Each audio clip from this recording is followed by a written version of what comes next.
Hello, personal productivity enthusiasts and community. Welcome to Anything But Idle, the Productivity News Podcast. Today's show is brought to you by Productivity Voice. I'm Ray Sidney-Smith. And I'm Augusto Pinaud. And we're your hosts for Anything But Idle. This is episode 50, The Myth of Hydration, and we're recording this on March 22nd, 2021. Each week, we review and discuss the productivity and technology news headlines of the week. And so it's just Augusto and I solo today, not solo, I guess duo today. And what I wanted us to do is to talk about the myth of hydration. First and foremost, today is World Water Day, which is why the topic even came to mind. In essence, World Water Day is an annual United Nations observance day, and it's really to highlight the importance of potable water, that is, fresh drinking water. And the fact of the matter is that it's fairly scarce in many parts of the world today. Many people who live on the planet still suffer from not being able to access potable water. This year's theme is going to be, I think it's valuing water. And so this public campaign that the United Nations puts on invites people to join the global conversation on social media to tell them your stories, thoughts, and feelings about water. So feel free to go ahead and do that. Tweet at UN and kind of engage in the conversation. I think it's an important conversation for us all to have. And what it really brought to mind, though, was the fact that here in at least the Western world, the affluent world, we hear this constant banding about of the idea that we should be drinking water and drinking lots of it.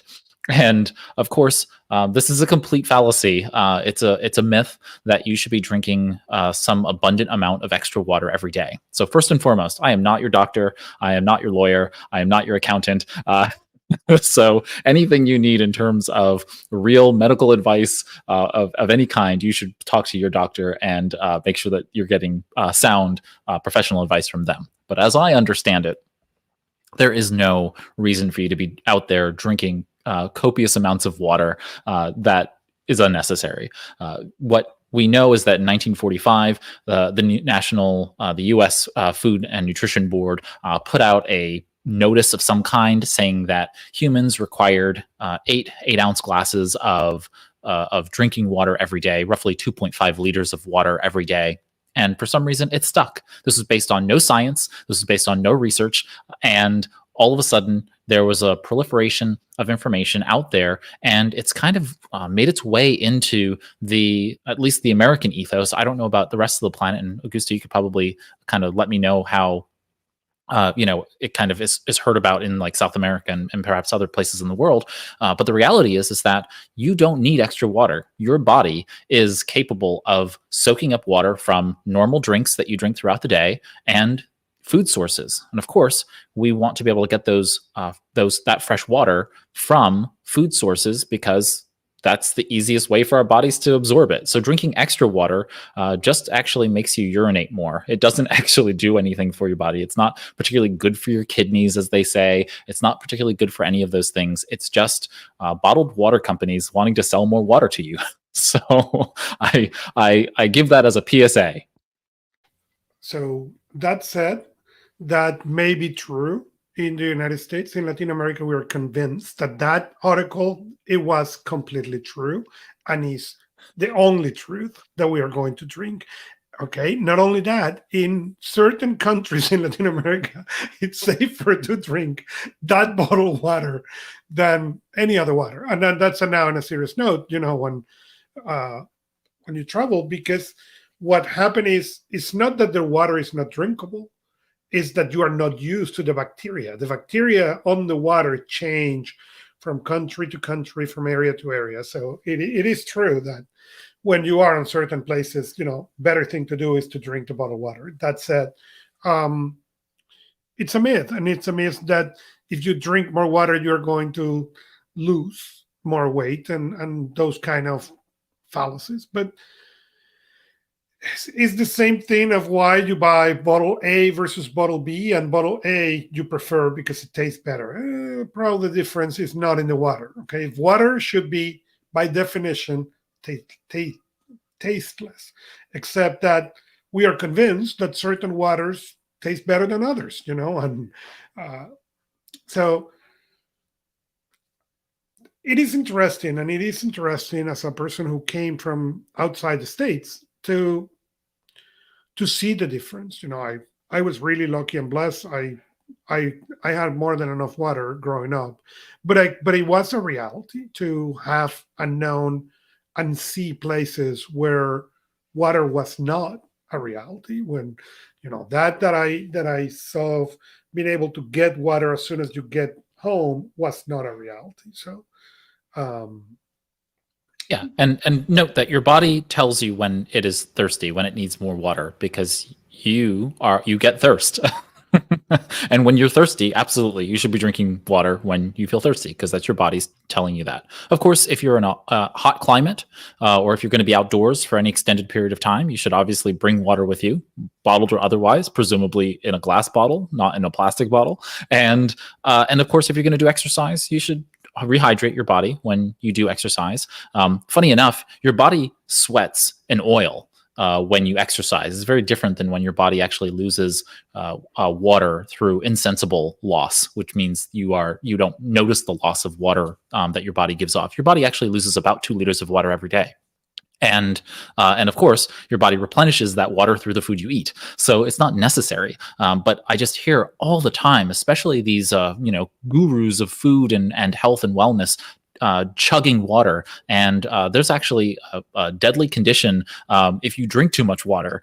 So your body can actually lose, all kinds of cohesion, cellular cohesion, by virtue of drinking too much water. And so you need to be careful. Low blood sodium can cause all kinds of issues. If you ever drink too much water and you feel lightheaded or nauseous, you start vomiting, those kinds of things, immediately seek medical attention, because you have basically overdosed on water. So anyway, I'll get off my soapbox, but I thought it would be an interesting little deviation from our normal discussion on the non-biological things to just touch on that for World Water Day. But happy World Water Day to everybody. well, and before we move on, I want to say that as a person who fights, whatever, with weight, it is really interesting because before you get the awareness that some people naturally have, and I was not one of those persons, you tend to confuse hungry with thirst. And you tend to eat to get the water from the food, yes, but then that has another set of counterindications. So, you know, if you don't have that awareness and you feel hungry, go for water before you go for something else. That makes a lot of sense. Yeah. And there is good science on that, which is that if you may be thirsty and then you perceive that as hunger. So absolutely, I'm totally fine with that. But this old idea that you need to be drinking, 2.5 liters of water a day is a gross overstatement of all things. And, like Dasani and the artisanal water industry and the rest of them, they've made a really great amount of money on that myth. And so if you want to be more productive, just give up that whole notion that you have to be chugging water in order to be healthy. It's not doing anything for you in that sense. Okay, let's move our way along then to our stories of the week. What is our first story of the week, Augusto? Well, the first study of the week, was happened really last week, but we have a much more important thing to celebrate, and it is but this week we want to celebrate the fact that Chromebooks are 10 years old. And hard to admit, I don't know where I was those 10 years, because but I understand the iOS also, made the 10-year celebration, the iPhone already. So, and we're going to talk maybe some Chromebook, maybe more than often, but it is really interesting to see how this idea of the Chromebook has really come to revolutionize so much in the technology world. 10 years ago, they were looking as a powerless machine that you may not use too much. And now they are not only the day to day, but you find some of them that are incredibly powerful. And it's a robust system. And, I, on another podcast, on Productivity Cast, there is an old episode where Art and I argue about the Androids and the iOS. And it is really interesting because it's at the beginning of that podcast. It's in the beginning episode, first 5 episodes. And when you listen to that and see the reality today, it is incredibly fascinating how much that has evolved, how much Chromebook has evolved. And not only that, what at least I expecting from the next 10 years to be. Do I'm expecting to leave iOS? No. But I more and more recommend to people the use of Chromebooks for my clients. So that was episode 4. So if you go to productivitycast.net/004, you'll be taken to that episode on the future of Android. And I'm sure we had other topics where we argued about iOS and Android, but that's the one that comes to mind in the history of Productivity Cast. I will say this: I'm one of the Google product experts for Google Chrome, and I spend a lot of time in the forums reading and helping folks who have issues with Google Chrome. And it's just phenomenal to see the growth of the platform. It's really become, while we have Chrome OS, which is its own operating system, Chrome itself being a browser, for most people, it is now, it's got probably more surface than most operating systems. You might run, Mac OS or Windows OS, but in reality, most of what you do every day is in the browser. And that really creates a larger surface for operating than the operating system itself. And Chrome, especially being the dominant browser on the planet, is just so much of what and how we consume the web. And so I know that in the productivity community, many of you are going to be using alternative browsers or multiple browsers in your world. And that's totally cool. But I just find it to be fascinating that only 10 years in, and Google has really swallowed up a big portion of what is the operating system world today. And I'm curious to see how it will develop into the future. Google Chrome has now gone into a 2-week a 4-week cycle, so they'll be publishing new editions every 4 weeks now, and I'm looking forward to seeing what the update cycle, the accelerated update cycle, really does for us in that sense as well. Well, I may say that I think is insane from everybody, and that is incredibly exciting for the geek in me.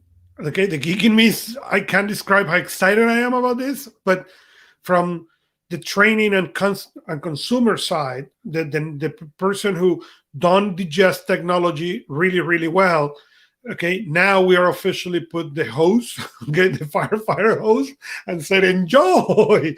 And I don't know what's going to happen with that. That said, let's move to our next news. With this 10-year birthday, Chrome got some things that were quite interesting. And one of them was Phonehub. And the other one is Nearby Share, that I wish, and I'm looking for something that can do Nearby Share between my iOS and my Chromebook. We record this podcast using a Chromebook. So there is certain things for which I have that Chromebook. As I said, I needed to learn and be good at it so I could help some of my clients. And that's what this machine do. But it is a struggle because everything else in my world is iOS compatible. And sometimes I want to send things to this thing, and there is not that share that works so well on my iOS and my Mac. So hopefully someday we will see that. But in the meantime, let's talk about Phonehub. And I'm sure you can describe it much better than I, as you are the Chromebook user and Android phone user. Yeah, so Phonehub basically is an application that allows you to connect your phone, your Android phone, to your Chromebook. And this gives a whole bunch of additional features now. If you have the latest version of Chrome OS and one of the latest editions, I forget what Android version it goes back to, but either way, the latest versions of Android, in essence, you'll see a little phone-looking icon that will then appear in your dock. And that little icon, when you click on it, you'll be able to now access things from your phone and also connect for messages, for example, your Google Messages, things of that nature that are just generally things that you would have only access to on your phone would now be accessible on Chromebook. It's starting to bundle together some of the things that it started working on in the background originally. And so things like hotspot connectivity when you are out on the road, and your messages and sharing different notifications from your phone to your Chrome OS device, so your Chromebook or otherwise. So it's a great little new feature. I haven't quite used it as extensively as I've wanted to yet, and that's only because I'm transitioning between two phones, and so I haven't had a chance really to really get under the hood. But I'm going to probably use more and more of it as time goes on. And there's a new Samsung tablet that's going to be announced very soon, and I'm very excited about it. So if I do end up getting that, I will undoubtedly have my main phone and that main tablet, main laptop paired together, and Phonehub will be a great addition to connecting those pieces. All right. Awesome. So the next article we have, it came from Chrome Unboxed, and we were mentioning outside of the show how good Chromebook Unboxed has been, getting their quality of the articles. And I wanted to mention that for our listeners. If you are in a Chrome, it's a great place to go. And the next article talk about, some of the tab groups and the web apps, and how that can take the productivity to the next level. And one of the things that Chrome do is what is technically called the PWA application. So basically, they can get a web and make it look for you like it's an application. And I use it a lot. And now I can add, the little thing to the dock in the Chromebook, and I do the same thing even on the Mac. So, but now we are going to have tab windows. We're going to have new windows. There's a lot of possibilities that are going to come out of this. So you can go read the article and see how you can turn some of those must-use webs into, or to look like they are an application, so you can access even faster. And I like them a lot more than have them on the top of my browser. So yeah, I will note to everybody, I think I mentioned this a few episodes ago, but I think it's really important for you to know. When you are operating in an application inside of Google Chrome, and up in the top corner of your Omnibar, that is the field in which you can type in URLs, website addresses and otherwise, you'll see various icons appear there. Sometimes you'll see a video camera if you're using, say, Google Meet or a web thing. You'll see other icons appear there. If you see a little desktop icon with a down arrow, that little icon means that you can, quote unquote, install a progressive web app. Google is in the process of developing progressive web apps for pretty much all of their applications that are out there, including Google Chat and Google Duo and otherwise. And this basically creates an app that you then have resident on your machine, so you could just double click on it and open that application. And so just know that that's available to you, and it's super easy to do, and it just creates a nice window that you can move around, but it's all kind of caked into Chrome. What's our next story, Augusto? Our next story is starting around March 16th, you can snooze your Google Calendar notifications in Google Chrome. And hallelujah. I've always had Google's notification systems turned off because this is it's just too many notifications. But really being able to toggle between your desktop and mobile notifications in this way really makes the snoozing of those notifications far more fruitful within Chrome. And so you're capable of doing some level of that on Android and on Chrome OS. Now bringing that to Chrome really sweetens the deal of making those three operating systems work together. I agree. That's I mean, it is fantastic that you can get that. And again, it make it more powerful, if anything. So, well, our next one is an article on Gizmodo of how to use your Samsung phone as a desktop. And Samsung has this thing that I think is brilliant called the DEX. And Dex. We have covered the DEX multiple times in here as well as in Productivity Cast. And basically the DEX allows you to connect your mobile phone to monitor and then get into a full desktop experience. You can now connect a full keyboard, full mouse, and it is fantastic. And And as I said earlier, I recommend to some of my clients this kind of solutions because it now gives them the opportunity to, instead of carrying or buying 3, 4 devices, they can buy one, for their needs and carry everything that way. So it is, if you think right now that you can do more or most of your needs in your mobile device, I think this is an article that you should check and make sure that, hey, you may be able to get rid on your next upgrade of everything else.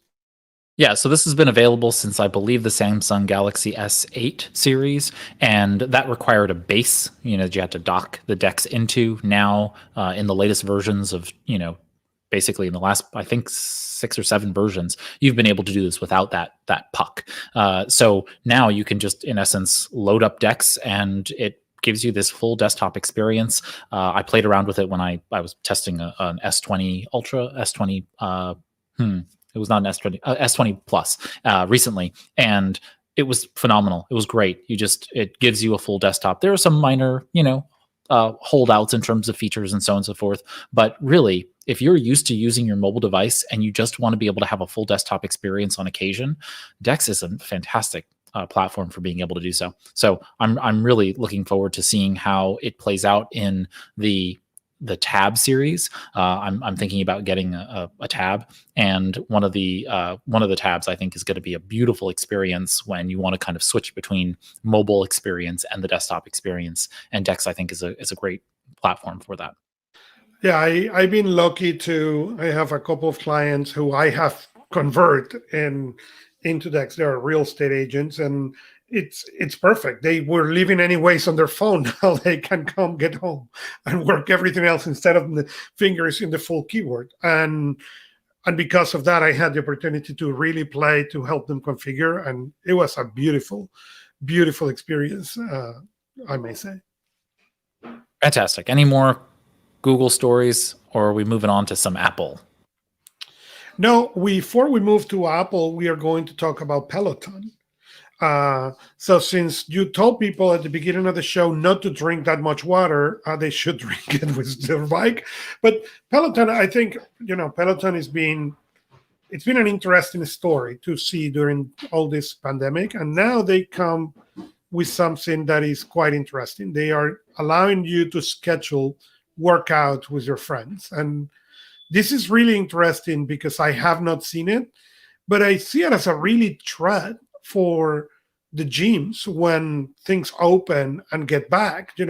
People has made the investments already into, equipment and thing. And if you let them now come play, interact, without going in there and get that friendship, camaraderie, of doing the thing together from the comfort of my home, that can be an interesting game changer, I think.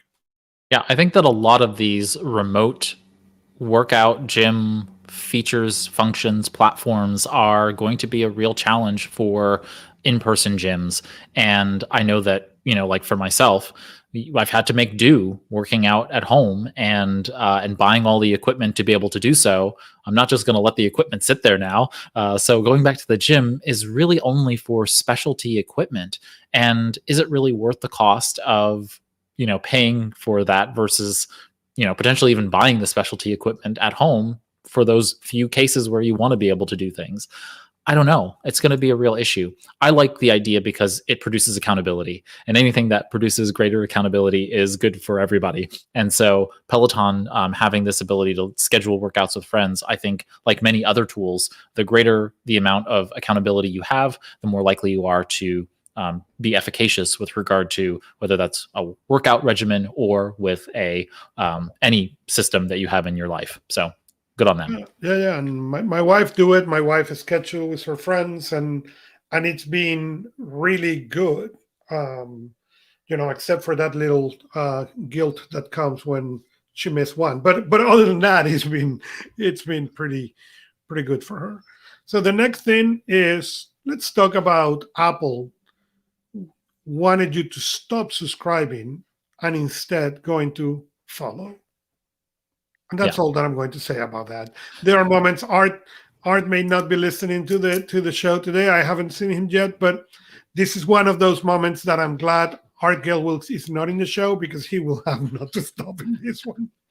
No, but there is logic here. So this is how it's going to happen. Apple is moving toward monetizing their podcast platform, and so they're going to have likely some kind of either Apple Podcast Plus or something like that. And they don't want people confused between what is a follow and what is a subscription on the platform.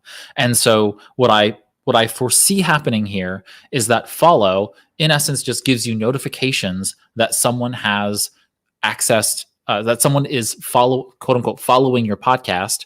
The subscription in the system will be that you are both following and downloading new episodes in the Apple Podcast space. And then, of course, anywhere it says subscription up front is going to be something that Apple wants you to pay for. So I think that's why they're changing that minor term. My real problem is that this is going to change a whole bunch of ways in which people perceive the term follow and subscribe across the podcast ecosystem. There's already a lot of people who misunderstand the fact that when I say subscribe to the podcast, it's free. You just, it's just adding it into your podcast app to be able to download automatically. And that's pretty much it. So I think this is going to muddy the waters a little bit more, and it's going to be more difficult for people to understand. But, Apple has long kind of championed the podcast. I mean, the primary podcast directory for a long time. They're no longer going to probably be the leader in podcasts, but they still will, be a very important part of podcasting by virtue of having the strongest directory. All right, let's move our way along to the next story. You are muted. You're muted. If you use no, I catch myself before you tell anything. I was saying, if you use an Amazon smart speaker, the one that starts with A, and Amazon has make it so really it's pretty much PG or G, but now there are ways to make her a little more sassy, and even make it swear a little bit. If you're interested, check the link. I have kids, and my kids, if I accomplish that, it will only talk to the Madame A in that way, so we should not. That said, our next news is WhatsApp is working into, you can now do certain voice and video calls from the desktop, and it will be nice to be able to do it everywhere. And I use Telegram for work mostly, and one of my favorite features is the fact that it's everywhere. Okay, it's the same experience if I grab a Mac, if I grab my iPad, if I grab a Chromebook, or if I grab an iOS device, my phone. Dear WhatsApp, why that cannot be done? Yeah, I'm always upset with WhatsApp, and I can only have it on one phone. When I try to open it up on different devices, it's always a subpar experience. Yes, I can have it on a desktop, and it provides me with some level of functionality.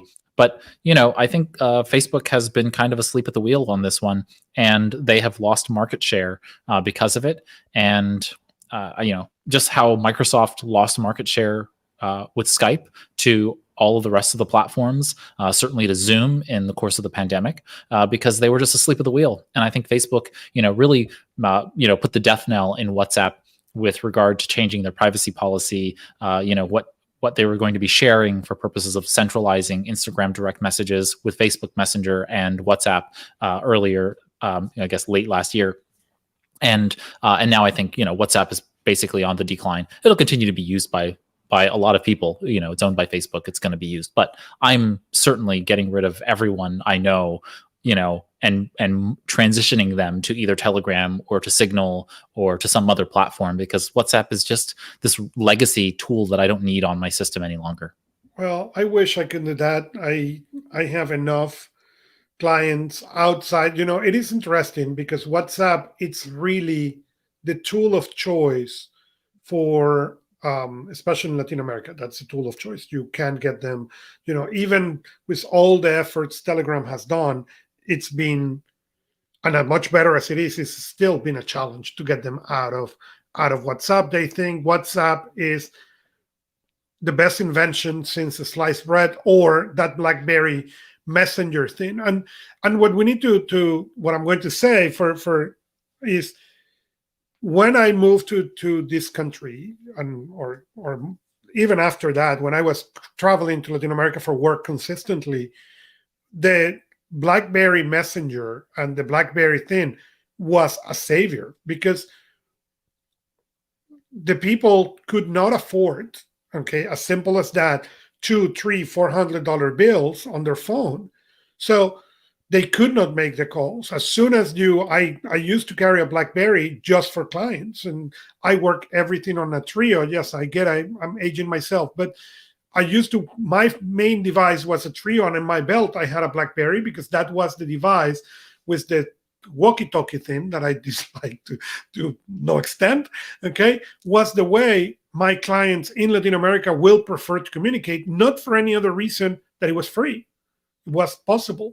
And right now, that's how we see WhatsApp, is the free way to communicate everywhere. And I hope we can go to Telegram soon.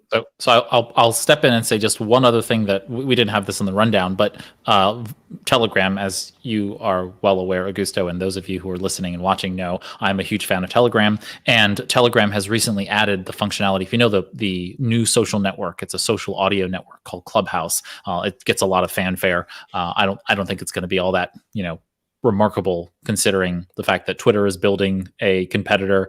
There are several other big investors trying to build competitors. Facebook's building a competitor. And now Telegram actually added that functionality for you to be able to have, in essence, what Clubhouse provides, and a social audio environment where you can broadcast to as many people who are inside of a channel or group.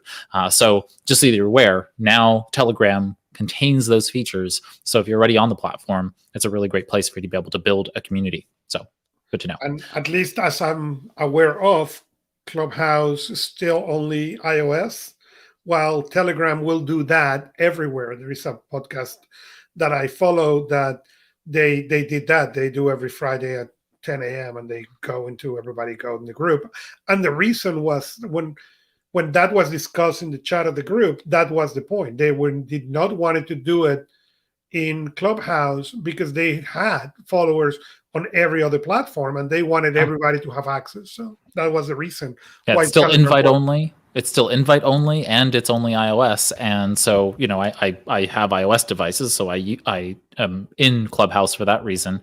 But I don't actually find it to be as valuable to me. Plus, it's a real time environment, so you actually have to give one-to-one time in order to be able to access that information.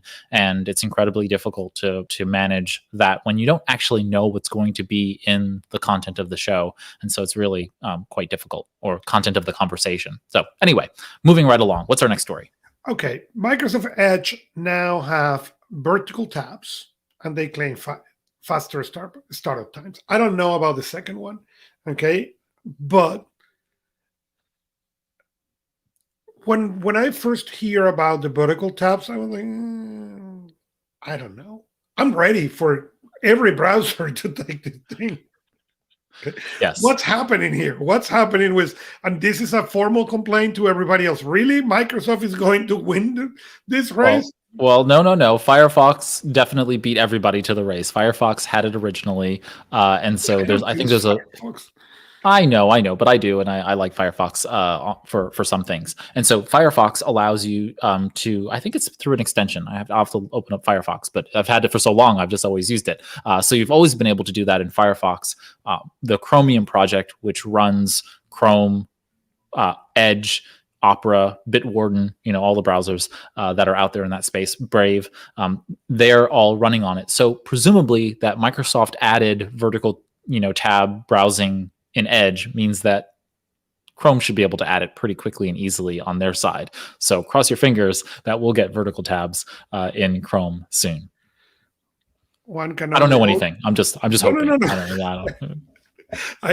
One can only hope, because I really like vertical that way. I have on iOS, you cannot do it. Why? Because it's iOS.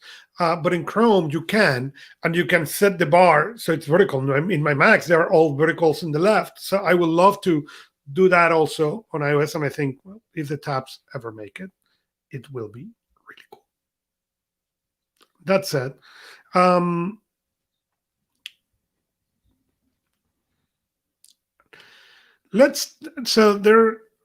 now we're going to go into the who knows if this product is going to really ever exist. Okay. And it's an article from Tom's Guide called Forget the iPad Pro 2021. Xiaomi is working on the super tablet, the Mi Pad 5. And I thought about not even talking about this because we don't know if this is coming. The Mi 4 never got to the United States, so we don't even know if this is really going to make it to the United States. That said, it is really interesting how the iPad Pro is now making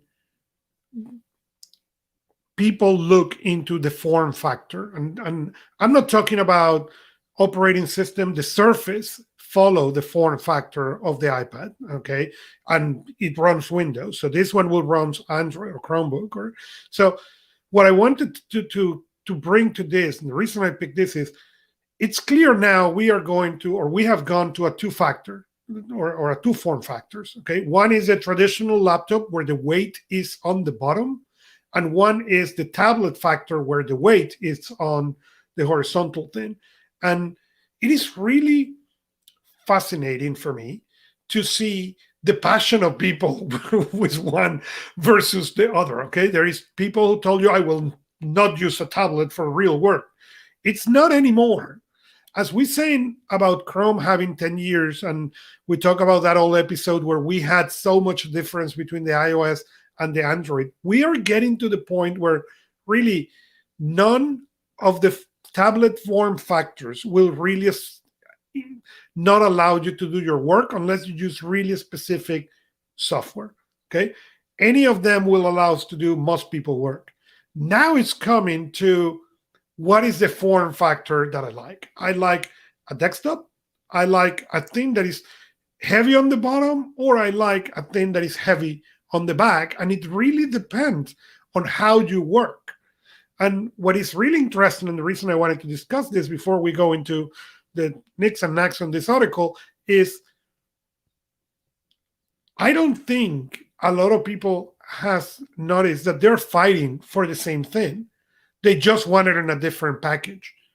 And that's what I wanted to bring to the discussion. Yeah, I think one, I'm upset with you because Xiaomi is not going to bring the Mi Pad 5 to the United States. I'm sure of it. I said this on the preparation of the show, and he did not believe me. It's on record now. Yeah, so it's sad because Xiaomi is not going to bring this tablet to it. It's a beautiful, well-produced device, it looks like. But you're absolutely right. I think what we're coming toward is this central place where the margins dictate the choices of the computing devices that we're choosing. And ultimately, what I'd really like is, in essence, something that is a high-quality device like the MacBook or MacBook Pro, with a touchscreen, so that we have the best of all worlds in terms of being able to utilize the tool. I think what the Surface provides for me, or the iPad Pro, is the ability to be able to detach that screen and use it in a tablet style that I think is really powerful. And I think most laptops are probably going to go into some mode where it does that kind of thing in the future. Now, a convertible laptop or these tablets that have keyboards that can click into it with pogo pins, they're so readily available that they're just becoming the norm. I see so many people utilizing them now that I think you're right. I think that we're just going to see the convergence of those operating systems. And that's why Google's working on Fuchsia, the operating system that basically is supposed to be the operating system, the command them all, that you could just basically put on any device, for that very reason, that you're going to find all of these various form factors. And you need an operating system that can just work across all of them, because people are going to want to work on many different types of form factors. And as we try in this show to avoid speculation news and all this, I need to say that I hope that the purchase of Neverware, this is me dreaming, okay, means that they're going to integrate that into all devices from any device, and you will be able to put fuchsia in all that. So that's on my dream list. May never happen. But let's jump to our next news. And as we were saying early, Chrome or Google Chrome is going into a 4-week update, and I'm not sure.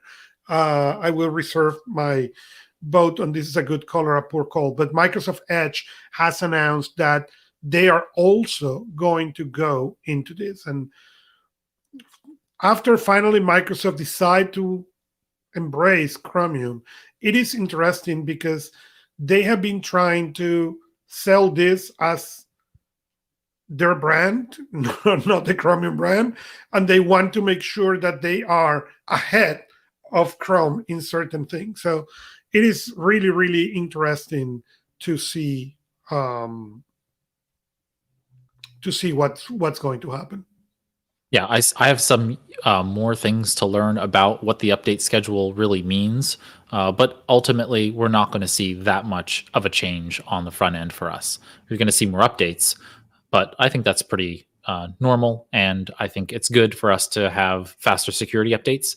And so, I think that just generally, it's not really like security updates that are really the issue, but it's more that you're going to see more holes filled in bugs and that kind of thing on a faster schedule. So I don't think the average user is really going to notice anything. I think those of us who pay attention to the Chrome, world, will see certainly more features coming out in different fashions faster, and we'll see how it works. But I don't think much will change. So don't fret too much about the idea that Chromium as well as Chrome and Edge are going to be pushing updates faster, because we won't necessarily see that much change on our end either. So, all right, continue.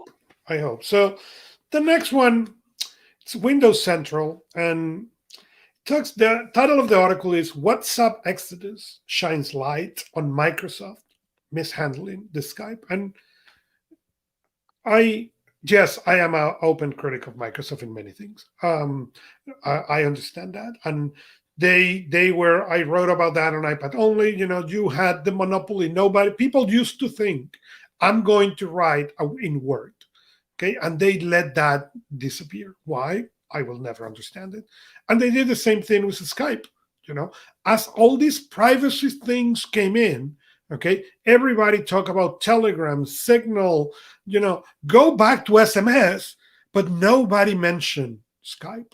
There was no mention in all the bazillion of articles I read about how about Skype, okay? And as I was reading this article, I start thinking and say, do I even have a Skype installed anymore in my machines?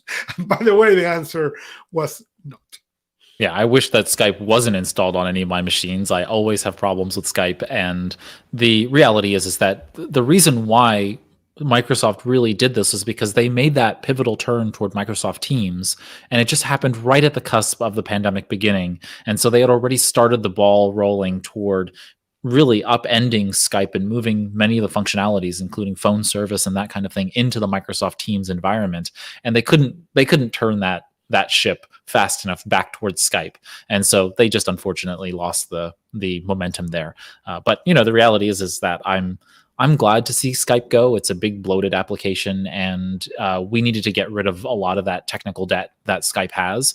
I don't think Microsoft Teams really solves that either, but I'm hoping that over time, including with the new application that they're building, the lightweight application for desktop that they're building, hopefully they can clean up some of these pieces that will help to make really Microsoft Teams what Skype should have been, and giving all of those features over to it for the video and telephony and chat and so on and so forth in a seamless product. Because those of you who are in the Microsoft 365 realm deserve a tool that allows for great collaboration. And I know Microsoft has the chops. They have the developer wherewithal. They have the developer resources to be able to make that happen.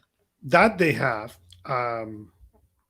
That's all that I'm going to say about that. So our last piece of news is Pete Warden adds security text and file transfer now to his features. And I have never used Bitwarden, when we talk about uh, all this password management and stuff, I said that I was a 1Password guy, but I was really surprised when I saw the thing. I said, "What do you mean? This is not default on every password management?" And no, it's not default. 1Password allows you to have all these nodes secure and all that. And I honestly thought that was even images, files, everything.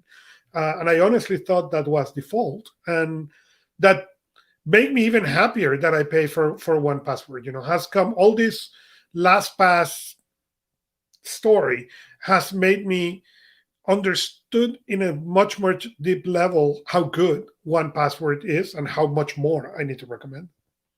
So while I am not one to toot companies' horns, I will say that I recently had to touch base with 1Password for a customer support question, and it was just like a basic question, but it was detailed. It was a complex question, but it was one that only they could answer. And I went onto their site, clicked on the chat, typed in my name, and they answered the question within about 2 to 3 minutes of my conversation with them. And so it was just a wonderful experience. And so 1Password gets a really high mark in my book for their capabilities there. Either way, Bitwarden's secure text and file transfer tool is useful and helpful for those who are in the Bitwarden world. I am not one to be transferring documents and files inside of my password manager. It just doesn't seem like where I would want to send those things. But the fact that it now has the facility is great. So good on them. And so with that, we have reached our halfway point in the show. We're going to take a break with a word from our sponsor this week, and then we will come back after the break and we will cover the few stories we have left in today's episode. We'll cover our new tools of the week, and then we will cover our story of the week, and then we will close out. So we will see you after the break on the other side of our sponsor this week.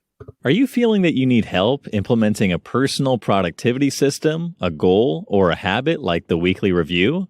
Do you need help making your current system more robust? Do you want a quick checkup of your current systems to ensure they are the best solutions for you? With more than 20 years of experience in technology, personal productivity, and GTD, Productivity Voice can help you review, renew, create, or fine-tune your system and your personal productivity. Visit productivityvoice.com/anythingbutidle for a free 30-minute consultation.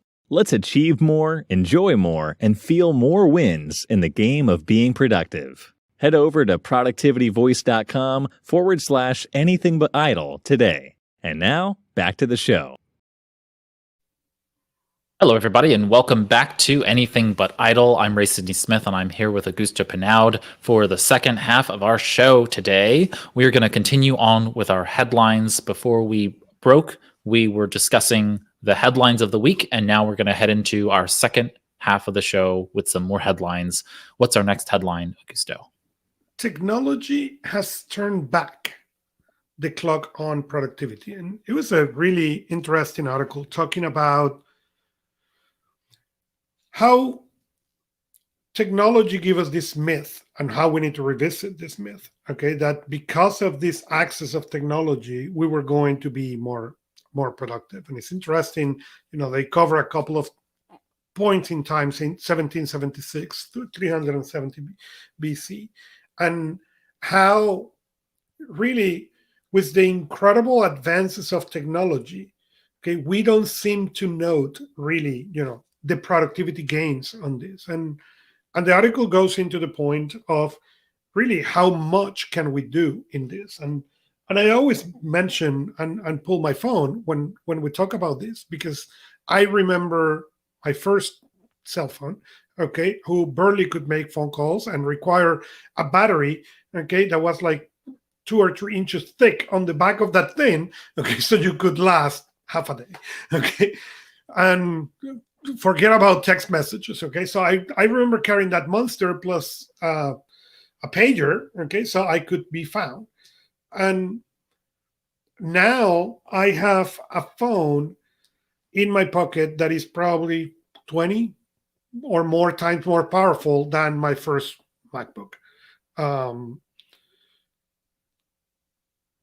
interesting thing with this is we have everybody, or most everybody, okay, has this incredible amount of power in their pocket. But most of us are not really more productive. We're more distracted, but no more productive. And what the article goes into reference is, well, it's time to look again into understanding a specialization. And we have come to be a lot more generalist with what we do, and we have lost productivity gains because of that. And I don't know. The reality is, for most people and the access of a computer, you will have all the tools to be a generalist. And you need to really fight to not be one. Otherwise, yeah, you can do a little bit of this, a little bit of that, and be a little bit okay on everything. Yeah, I don't think I have anything else to offer here. I think you're absolutely right. I think, we've gone down a path in society, and I have particular opinions about how we should right the ship. But I think the article is correct. Even dare I say it, that the message about the idea that specialization is really so important for us to be able to understand in order to be able to get out of that hole. And we'll see what happens. I mean, I unfortunately don't control the ship, so we need people who are in higher tiers to really steer the ship in the right direction. All right, moving on to our next story. Well, this week we have been seeing a lot of noise and articles on a website called Johnny Decimal, and it's a way to organize files and maybe emails, and it basically tells you to divide your 10 categories, and then inside of them on 10 categories, and inside of them on 10 categories, and go that way. It was an interesting page. It is a good place to maybe start, maybe way to organize your things if you cannot. But the website, as well as the concept, okay, make me think back 20 years, okay, where we were talking about the paper and the particular file and how you organize these things. When my Lady A, the Amazon Smart thing can do searches, okay, much faster than what I can do in any other device. Plus, I have one of those on every corner of my house, so I can shout her name and one of them will pick me up. And if she understands me, she will give me the answer I was looking for. So do we really are back to needed this? Or really what we need is to learn how to use the search capability of anything, because it doesn't matter if you're talking about Android, Chromebook, PC, Mac, or iOS. The search capability of any of those platforms has come so powerful that do we need that? My argument is no. I don't think we need a Dewey Decimal System for computers any longer. I appreciate what this person's doing. I believe that some people want complexity in their system, and this is a way to make their system feel more valuable to them. There is a values statement in saying that I've created a highly complex system that I want to maintain, but I don't have time for that. So from my perspective, I want to make the system as simple as possible. And I think I've told you this in conversations. I've steered all of my clients away from these number-based systems unless the system itself will only sort based on numbers, and therefore the numbers actually create a benefit for you by virtue of that numbering system. Outside of that, you are really just creating more complexity, whereby words themselves that represent the things you are trying to find are capable of being found by filter and search. And if you file things correctly and filter and search correctly, learn the tools, right? If you learn how your system does these things, then you're highly capable of finding what you need. I don't see a need to have to also then create an ontology between numbers and words. We're already creating one level of abstraction between the thing we're trying to find and the words that we're naming them. And then we're having to create another abstraction above that, which is some two-tiered number system to be able to find it. I don't see the use case here for this particularly, I think that there are probably people that this speaks to, and I'm okay with that. Like, it's your productivity system, go for it. But it's not something that I will advocate for the average user. I don't know. I agree with you. I don't think this applies to me, or I have any interest on it. But I thought it was important to bring it to the listeners who can make their decision of, yes, this additional complexity will help me fill in the blank. Yeah, and for anybody who this speaks to, I would love to hear like where and how you use it. Like, shoot us a message through the website, or tweet at us or otherwise, because I am curious how people would utilize this in their own way. Because if it does make sense, then I am open to changing my mind if the use case makes sense. But I see a very marginal number of people. I see the margins being very slim in the number of people that this would really benefit. So I'm just curious. But if you do plan on using it, let me know, or let us know. I would be curious to know. Okay, moving right along. The next article talks about what they call this short email rule. And what they really refer to is this idea of try to get email to a more SMS style, where you try to make them short, or you try to make them 5 sentences or more, or less, sorry. And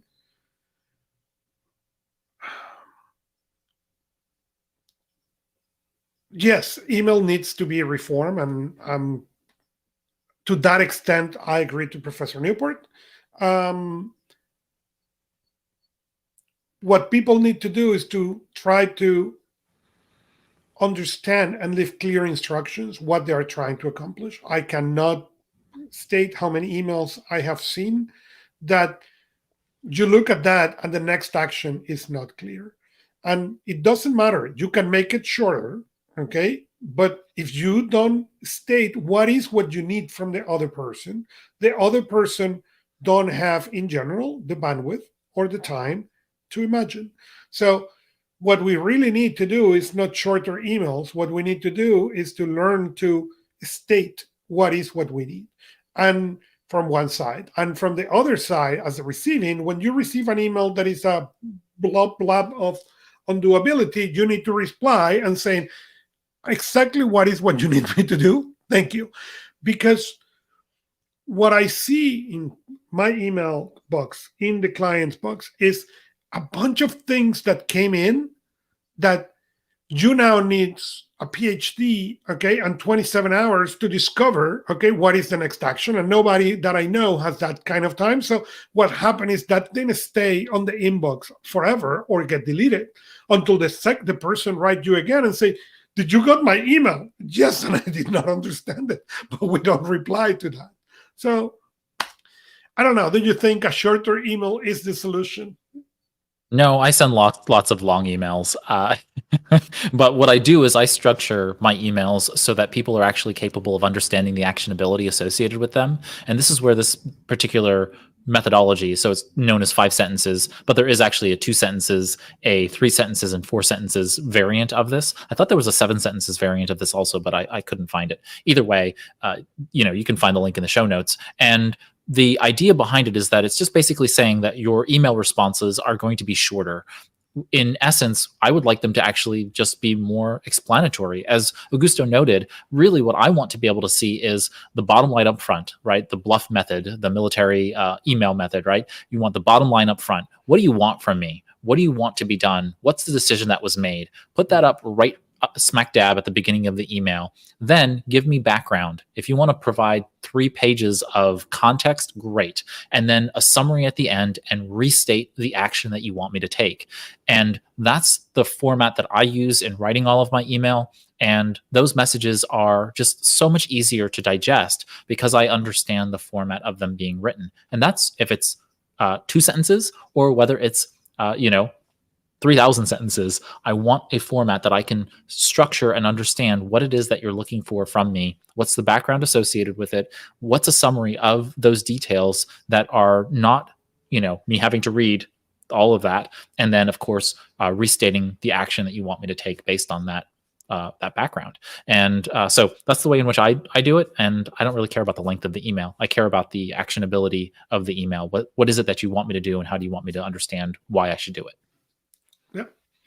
And then our last article of the week is its title, Will Work from Home Outlast the Virus? And Ford suggests yes. And as you read the article, you discover Target agree, and more people it's agreeing. Actually, there was a really interesting number in that article, and it's the number that paralegals inside of law firms has changed. You know, they were saying that by 2019 was less than 5%, and now it's 16%. And 16% may not seem a lot, but when you look into the industry, that is a role that traditionally is in-house, and this is people who live in-house. Okay, they basically stay there in-house forever. So I think that is really, really important to see, and to especially at the beginning of the pandemic, January last year, 2020, I was saying that the issue is going to be the people like me who they moved for working from home. We are getting the most benefit because we already made that decision. Okay. The people who discovered they enjoy working from home, and they were going to now have the pull back and forward with the corporations on not return. And the biggest issue was the people who will miss that working in the office. Those were the ones who were going to be hit the hardest, because I was thinking on 2020, and I'm more and more convinced of this, that most corporations are not returning to what we had December 2019. We will return to a hybrid something, but it's never going to be everybody on board as it used to be. Yeah, I think for my own company, I've just decided we're not going back to the office ever. I mean, I was very rarely there anyway, and the reality is that now there's just really no reason for it. We've proven that we can run in a distributed model. Again, I would look to Matt Mullenweg's work at Automatic and his concept of the distributed work model or the distributed model of work. I think he has a pretty good perspective on this and runs a fairly large organization that has a distributed model. We need to stop thinking about this from specifically just remote work or working from home and that kind of thing. This is about having a distributed company, and this is going to give you greater efficiencies and greater effectiveness categories that I think are really going to be important for us going forward. That being the case, I think there are going to be some companies that decide to go back into the office. That'll be very much dictated by management's lack of creativity, lack of real foresight. And then there are going to be other organizations that are required to do so. I mean, there's just some organizations that require people to be in person for any number of reasons. And then the rest of us are going to have some level of hybrid. And I think you're absolutely right. We're going to kind of shake it out and figure out what's the best. I think those people who are going to be kind of, innovative in their approach are the ones who are going to get the benefits. They're going to be the ones who are capable of seeing their employees stick around for retention. They're going to be the employees that work out how to work in a distributed model, and therefore they can be productive no matter where they are. And I think that's really important, that we're flexible and dynamic in the way in which we get things done. We've got to be productive in the face of chaos. And the best way to do that is to work in a distributed model where you don't know where anybody's going to be. So you're going to work in a manner where you can be that flexible and dynamic person and in that environment. I like it. I think it's funny because obviously Ford is, kind of mythically known as, helping to have enforced the 8-hour workday and the 5-day work week and all of that kind of thing, and giving us the weekend, although it was many more things at play that created that for us in the United States, at least, and around the world. But the fact that, we are going to more hybrid is a testament to technology. I really think that it's a testament to technology. The real important part now is that folks out there who are teaching productivity, the folks out there who are teaching technology, they need to start understanding both of them so that people who are working in these environments are capable of fully utilizing the tools that they have available to them. And so with that, let's head on over to our new tools of the week. And so Yeah. So each week, Augusto and I come across many personal productivity tools and services. And in this segment, New Tools of the Week, we like to bring you tools that we think you might like. Some of them may be new, some of them may be old, but hopefully some of them are new to you. And so this week, we have 2 tools. And our first tool is a tool that I've been using for years and years and years. And so while it is not a quote unquote new tool, hopefully, like I said, it's perhaps new to you. And the tool is MyFitnessPal. And so I've only ever used this in the mobile version. And so I don't really know anything about the desktop web version or anything like that. But in essence, MyFitnessPal, which is actually owned by Under Armour right now, it allows you to be able to track your food. And since it's World Water Day, you can also track how much water you drink inside the app, although you don't need to. So seriously, you don't need to. But the app itself is actually quite nice. You can I actually pay for the premium version so that I'm able to have a few more features. But in essence, what you're capable of doing is inside the application, you can scan food products, and in essence, those food products will then get added to your system. So you have a food diary, and you can just, in essence, go through your food products. Say, I had a bagel this morning with peanut butter. You scan the bagel package, and you put in 1 bagel. You scan the peanut butter package. You say, I've had 2-3 servings of peanut butter, and then it tracks it for you.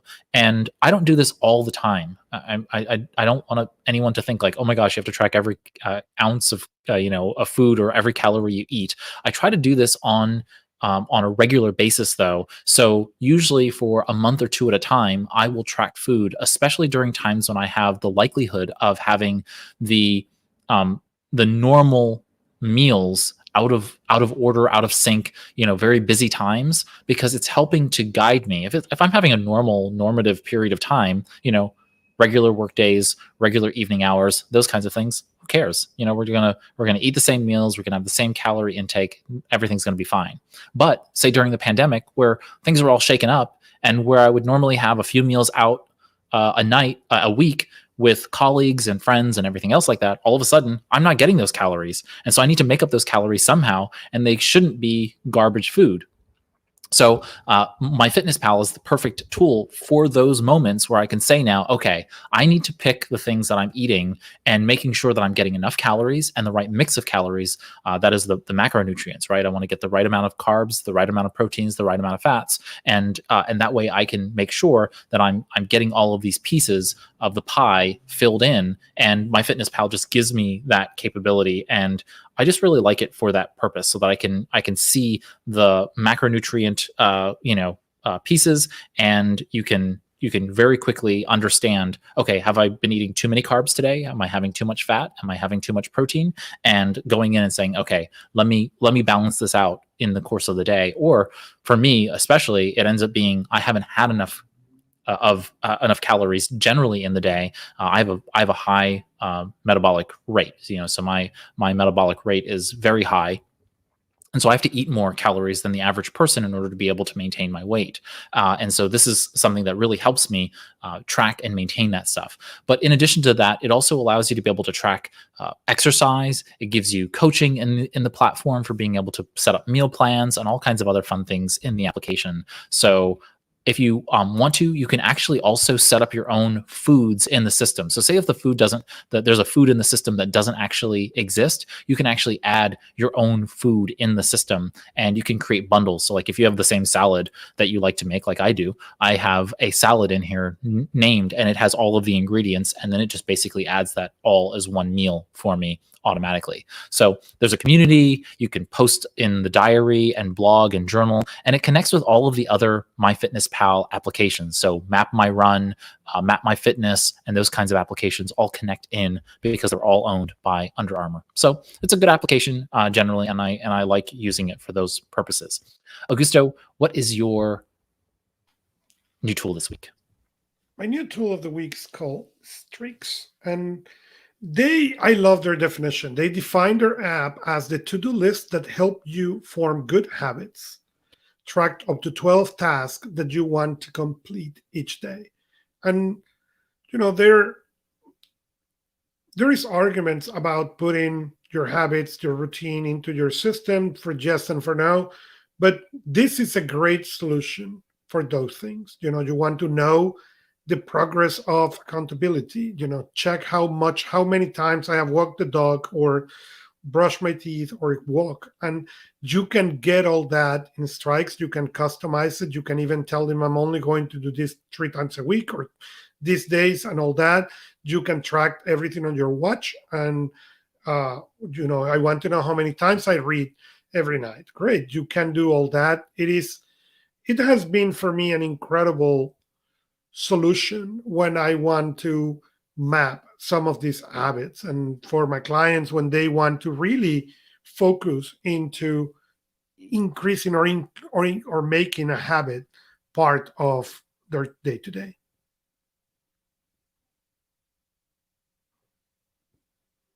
Fantastic. Thank you very much. And so those are our new tools this week. And so now on to our story of the week. What is our story of the week, Augusto? The story of the week is Chrome profiles. And I'm going to let you explain them much better than what I will do, and then I will come and chop it in pieces. Okay, so Google has decided that Chrome needs to have a new identity management system. And in essence, what you're going to have now are what are called profiles. So you may sometimes get confused by the fact that you will have two different images that will appear when you're in Chrome, as well as inside of a Google product like Gmail or Google Calendar or otherwise. You'll see an image above and then an image below. The image above is your profile for Chrome. To date, you've had one, in essence, and you could switch between multiple different accounts, Google accounts, in order to be able to access your various account logins.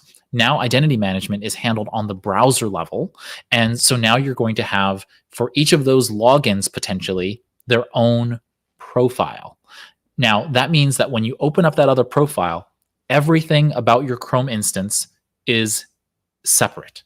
So, for example, all of your extensions, your theme, everything that you have identity-wise in terms of logins, they are all segmented completely from the others in terms of how they operate. You can think about them as almost being completely independent versions of Chrome running side by side by side. Right now, I have 3, and the change has been rough because I have lots of extensions and I have lots of user accounts, Google accounts that I have set up for various things. And so it's been really difficult making that transition between them because I'm just used to, Chrome extensions doing things that I normally want them to do. And so so this is the changeover. I think ultimately this is going to be brilliant because, for example, I have a test mode. So I have a test Chrome instance where that profile is just supposed to be a clean instance, nothing's running in it, and I want to just be able to see, is this a bug? Is this expected behavior? Is this unexpected behavior, and why? And those kinds of things. So I can install an individual extension, have it run, that kind of thing. Now I can do that in Chrome without having to jump through hoops and install a bunch of different versions of Chrome and all of that nonsense. Now this gives me that capability. That's an edge case because I'm one of the Google Chrome product experts. I happen to do a lot of testing in Chrome. But that's the point, is that now you will have these independent kind of islands unto themselves known as Chrome profiles. And so that upper level icon of yourself is really important because that determines how everything will sync across various devices and otherwise. This is not yet available on Android and iOS and certainly on macOS and otherwise, but this will come to all of the Chrome eventually. But right now, you should be seeing this certainly on Chrome and Windows. Are you seeing that on Chrome and the Mac?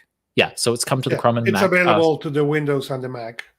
Yeah, so now it's on the Mac OS. I wasn't aware of when they were pushing that out, but now it's out there. And you can manage these profiles, including guest profiles. So before, you had this kind of concern about anyone can access my Chrome instance, but now you can actually hand over to someone your computer, your laptop, or whatnot, or just click on guest, and now they'll be able to utilize that system, and all of that is kind of segmented away from your profile. You don't want their Google searches and their logging into Gmail or those kinds of things embedded inside of your Chrome instance. Now these things will be separate for you.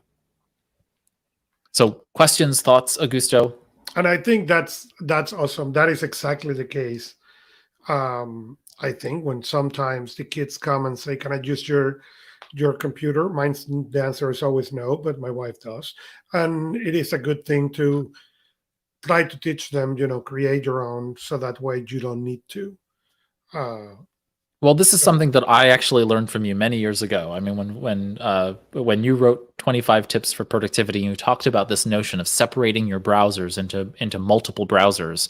You no longer need to do that, in essence, with Google Chrome. That's correct. Because it is now with profiles acting as you. So I have multiple Google Workspace accounts, for example. Mm-hmm. Now, they're not only colored, but I can have a different image. So I have an image with my company logo behind me, so it's like my headshot, but this is the company logo behind me. And then it's just me. And now I'm capable of just quickly clicking on my headshot. I see which one I'm logged into, and I can click on now the one that's the business logo, click on that. It opens up a new window, new instance. And now I know, because of the coloring, that I'm inside of my Google Workspace account, and I can just go to town accessing those things there. And that is exactly the update to that, is to, if you are going to do that, so you're now going to only live in that, make sure that the instances, the profiles look different enough that your brain knows in which profile you are, because otherwise you lose that skill. Yes. And also note that this actually manages a number of different things. If you are managing passwords, please don't be managing your passwords. But if you're managing your passwords inside of your Google Chrome browser, those passwords are now fixed to the profile. So if you have passwords for work, those need to be parsed out and put into your Chrome profile for work, and the personal ones need to be put there. So there's some decoupling that will be painful for some people because of this profile concept.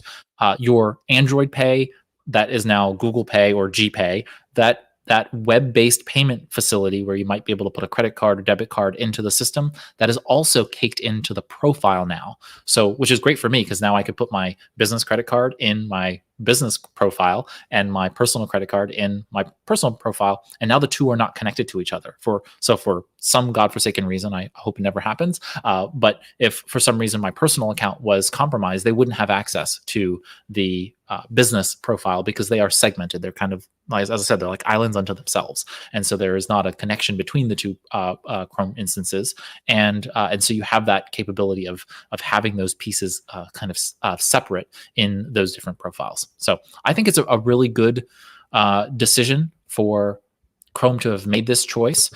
It is going to be a little bit of work kind of separating apart the pieces and figuring out what goes where and all of that stuff. For me, it's really the extensions. I've got to install all of those extensions again.